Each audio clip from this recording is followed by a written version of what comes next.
This is a sensitive issue because the men and women on the borders are sticking their life out every day. We bow down to them for their services to the country. All of us are well and doing what we have to do only because you are doing what you have to do, otherwise we wouldn't be able to do what we're doing.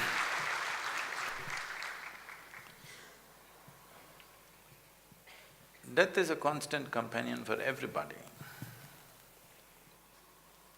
I'm not trying to belittle this, but a soldier is more conscious of this than anybody else. Most other people believe generally that other people die.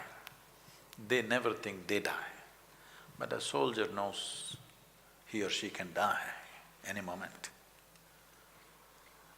So that awareness makes the job very different from almost anything else that we can do. We must understand this, that in this country, one of the greatest teachings that have happened in this country, I'm not an expert on this, but one of the greatest teachings that is hugely recognized in India and across the planet by many, many learned people is the Gita. You must understand, Krishna chose to give the teaching in the battlefield. He could have done it.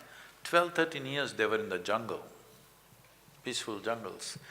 He could have given the teaching there, they could have set up an ashram and given a teaching, but he chose battlefield because a human being never realizes the nature of who or she is unless mortality is hanging in their face. The reason why I'm constantly talking about death, I refer to people's death, but then it becomes very oppressive if I keep on talking about their death, so I keep talking about my death. To a point where recently somebody asked, is Sadhguru healthy, is something wrong with his health? Nothing wrong with my health. But you may be healthy, but you still die. You may be young, you may still die. You may be fit, but you still die. Only when you're conscious of your mortality, exploring the nature of my existence becomes a natural aspiration. What is beyond this body? I'm not trying to belittle the situation of the Jawans and the officers who work on the borders, facing extreme situations and danger and death in real time, not as a concept, real time. I'm not trying to in any way belittle that, but I'm saying this is also a tremendous place where one to turn inward, because it is natural for a human being, when you are conscious of death, you want to know what is beyond this body. And that longing is called spiritual process. It doesn't matter what is your gender, caste, creed, religion, everybody must have one little spot within themselves which is beyond their body, which is beyond their mind.